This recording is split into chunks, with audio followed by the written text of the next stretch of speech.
Division champion head coach of the Georgia Bulldogs, Coach Kirby Smart. Coach, welcome.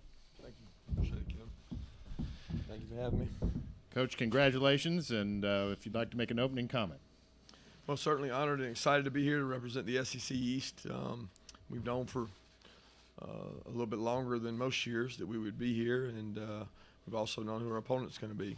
We've had a lot of business to take care of up to that point, and we've done that, and this week's been a big preparation week for us. Our guys are certainly excited. I know our fans are excited to get inside the stadium and get an opportunity to go play against a really, really quality football team. I got a lot of respect for their program.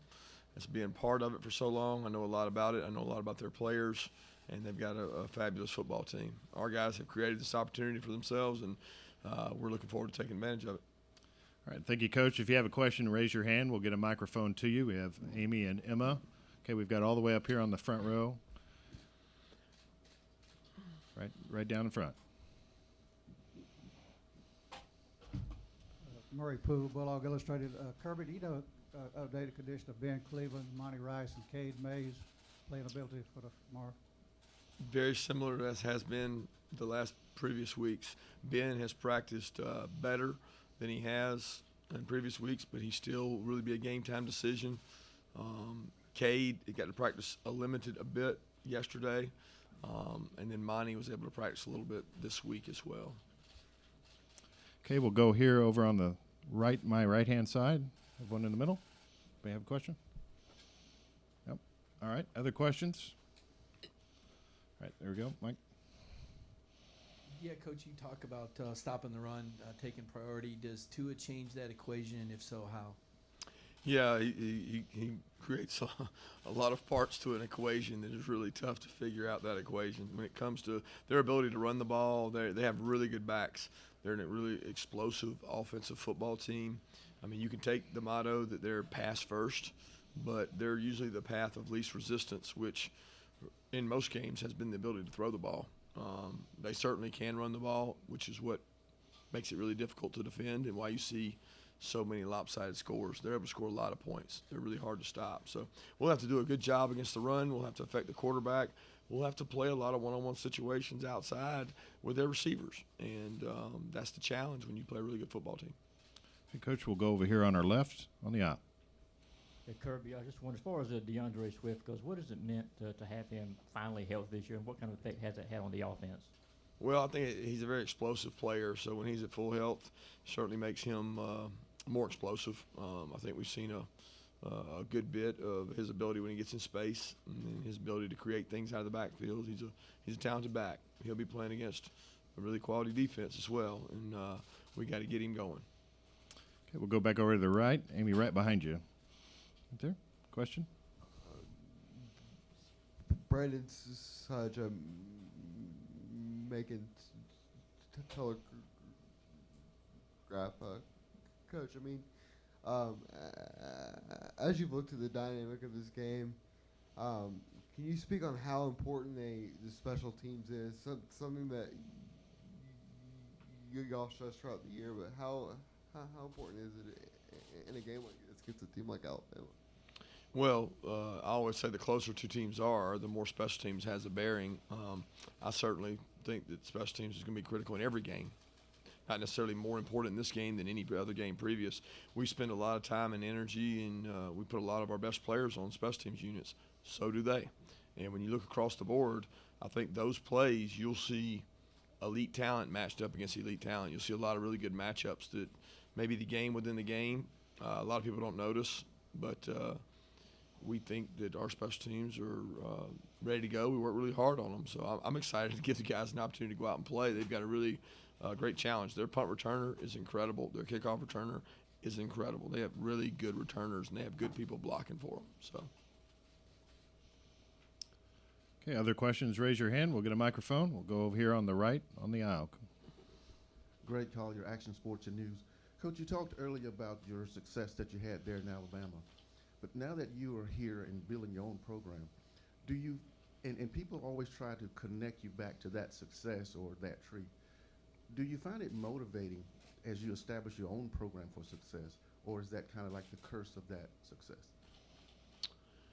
I'm not sure I exactly understand the question, to be honest with you. I mean, The question is, it's like your success here. It's going to be kind of like the shadow of the success that was there. And now that you're establishing your own success, do you find that to motivate you to get from underneath that shadow? well, I think the success we've been able to have at the University of Georgia is attributed to the players that have been here. And a lot of those guys from last year's team are gone, and a lot of the seniors this year will be gone. But that success goes to them and the staff and the people that put in so much time and effort and work into it. I don't look at it as it's really about me or anything like that. I look at it as it's a total program, and that's what we really define ourselves by at the University of Georgia. We play to a standard. We have a lot of expectations. We don't run from those expectations. We embrace them, and we do the best job we can day in and day out to put a great team out on the field and mold young players into men. That's our hope and our goal. Hey, Coach, we'll go back over here on the left. Cody Chafins from Fox 5. You guys have played in this building a lot now, it feels like. What do you hope to get accomplished today in the walkthrough? Really, the walkthrough is more about brushing up, cleaning up things for us. It's about exposure to the venue, which you mentioned. We've had 2 games in here, so our kids will be comfortable as far as playing in here, and the atmosphere that is created, I think, is one of the most incredible atmospheres in all of college football. When you talk about the SEC championship, it's one of the most watched games in all of college football. So we're certainly excited about that, and the walkthrough is really just a formality for us to make sure we understand what we're doing, final touches, brush up, clean things up from yesterday. Coach, we'll go about 3/4 of the way back. Ross? Ross Dellinger, SI. Kirby, we talk a lot about what Alabama did last year in the championship game at halftime, making the switch to Tua. We don't talk a lot about what y'all were doing at halftime of that game. Can you take us through that locker room? Did y'all expect them to make the switch? Were y'all kind of prepared at all for that? Well, we certainly knew that we would see some different looks, and there was a lot of talk leading up to the game that Tua would play if they ever struggled. I mean, the noise coming out of Tuscaloosa was that, but there's not a lot you prepare for differently. It's not like you say, well, they might put this other guy in and he might throw the ball more. I mean, you prepare that way every game because Jalen threw the ball. So it really didn't have much to do with what we were doing at halftime as much as they were much more effective defensively, and they got some momentum offensively, and none of which I think will have any bearing on this game. Coach, we'll go back over here on our left on the aisle. Marvin James, WMAZ, out of Macon. Coach, you guys have a lot of experience in this place. SEC championship last year, Swift had a big coming out a little bit, and then the national championship. Nicole and Riley had big games. Are you excited about how your players take advantage of the big stage and it's not always the same player?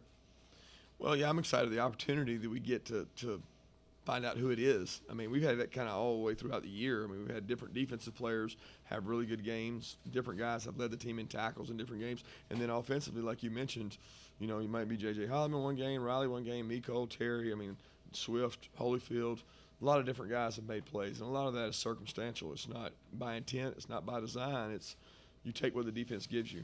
And I think that's what makes you a really good offensive football team is your ability to hurt people in different ways. And I certainly know from watching Alabama's film, that's what they have the capability of doing. Okay, we'll go back up here in the second row, right in front. Mark Weiser, Athens Banner Herald. Kirby mentioned Ben Cleveland being a game-time decision. How comfortable have you all got with the play of Trey Hill down the stretch? How do you evaluate him? Trey's done a tremendous job. Here's a guy that got plugged and had to play against Kentucky. Did a fabulous job in that game to come in and execute at a high level. He's played well. He's gotten some confidence playing at guard, and will continue to do that. And if Ben's healthy enough and able to play and he's the best available option, then he'll play. Okay, other questions? We have one back on our left towards the back of the room. Brandon Adams from Dog Nation. Obviously, it's a team game, but quarterback is the most high-profile position.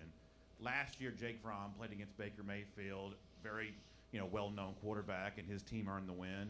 This year, it's another very well-known, likely Heisman Trophy-winning quarterback in Tua Tagovailoa. Do you think Jake takes extra motivation in being the quarterback in the game that gets the least attention, maybe feeling a little extra pressure to make sure his offense can keep pace? I don't know if he does that or not. I never asked Jake that. I never bring that up about the opposing quarterback because ultimately he's not facing him. He's facing their defense. But I know he's a very prideful kid. I know he's extremely competitive. Every day at practice, he wants to compete. He wants to win. He's very driven. So I know that probably motivates him some, but it's not something we talk about. Coach will go on the right side along the wall. Carl Prather, WAFF TV in Huntsville. Kirby, I don't know if this has been asked already, but the status of Monty Rice and his availability for tomorrow. Yeah, Monty was able to do a little more as the week went on. He was able to do some stuff yesterday, but he'll be a game time decision. Other questions, raise your hand. We'll have Amy or Emma. We've got another one here in the middle of the second row, over to our right. Kirby, you mentioned what Tua does athletically and with the ball in his hand, but what are some of the things in play that he does that separate him from other quarterbacks, whether you mentioned looking off defenders and that kind of thing? Yeah, I think he has a sense of the field and spacing. He's spatially aware of where people are, so he can sit in the pocket amongst trees and giants and people rushing at him that he has no fear. People are barreling down on him. He sidesteps them, keeps his eyes downfield. He understands leverages, and he knows where he's going with the ball. First of all, he's well coached, but he's really, really talented. So when you have that combination of talent and coaching and spatial awareness where he understands, does that guy have leverage on that guy? He can see that at all times amongst chaos. And he keeps his eyes downfield and does a really good job. You don't find many guys that sack him the first guy. He makes a lot of people miss, and he doesn't do it just to scramble. He does it to scramble and throw. We'll go all the way to the back on the right side. Kirby, you mentioned earlier that you knew for longer than usual that you would be here. Your team obviously had expected and wanted to be here. Do you expect to see any difference when your players see this place for the first time since last year's championship game? Maybe a little more excitement, a little more impatience to get tomorrow? Any impact that this might have being in this building again? No, I don't. I certainly don't think so. I don't think the venue is of significance. I mean, that's for you guys that are superstitious. Our guys are looking at the field and saying, hey, we get a chance to go out and play and got an opportunity to play in a great venue and close to home. For most of them's home, but I think that's a little overdone. Okay, other questions, raise your hand. We'll get a microphone to you. All right, we have another one back up here, Amy, on the front row.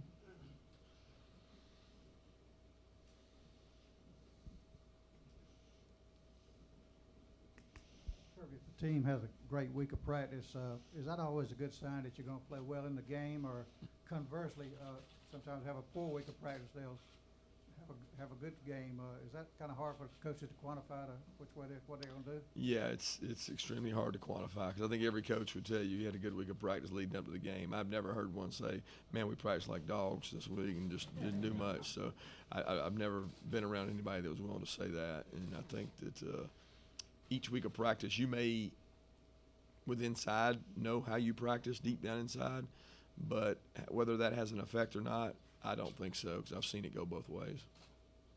Okay. We'll go back over here alongside the wall.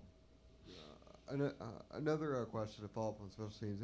As you talk about Alabama's punt returns and kick returns as being incredible, how can that kind of how can the guys on your end also serve as an asset with the rotation you do at punt return with Harry and?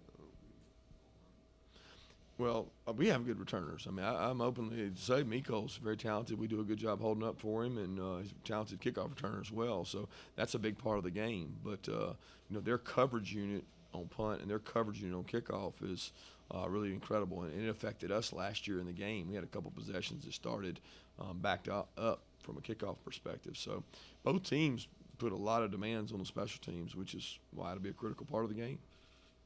Okay, we'll go back over here on the right side along the far wall. Greg Collier, Action Sports and News. Coach, sometimes during the game, the players press it and they force plays and make mistakes.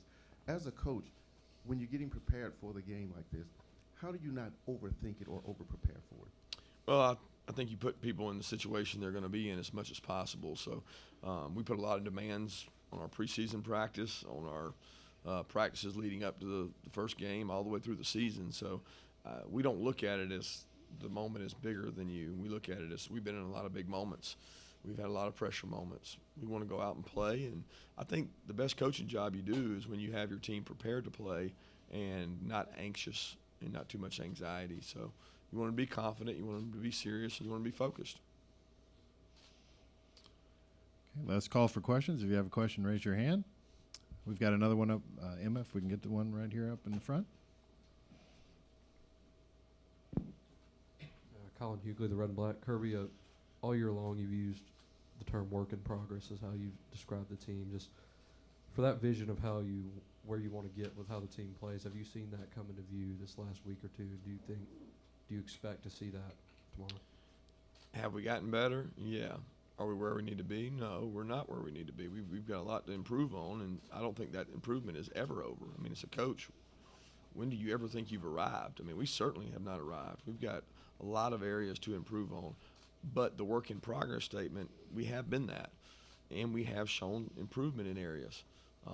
We'll go against a team that's really talented, and we're going to find out a lot more about ourselves when you do that. But I'm proud of the way our guys have competed. I'm proud of the way our guys have improved. We have to continue to do that. Any final questions? All right. Coach, thank you for your time. We'll take a short break and then be back for the trophy picture.